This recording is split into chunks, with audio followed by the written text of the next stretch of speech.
mendukung. Siapapun yang mau ke DPR, kami siap menampung. Apalagi menyampaikan aspirasi rakyat, kami siap menampung. Oh, masalah persoalan, misalnya masalah arang, kita akan memanggil dinas terkait. Yang pertama bagian kehutanan, habis itu KPH, ya kan?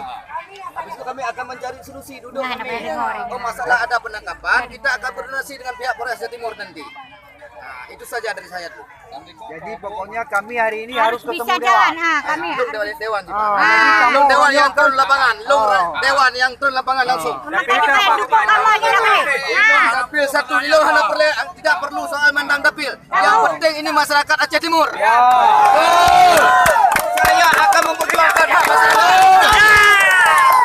Jadi gini Pak, Kita tidak perlu anarkis. Yang penting jadi kan kamu hanya surat izin untuk kamu berupa Dewan siap kita terima. mau siap jalan lapangan.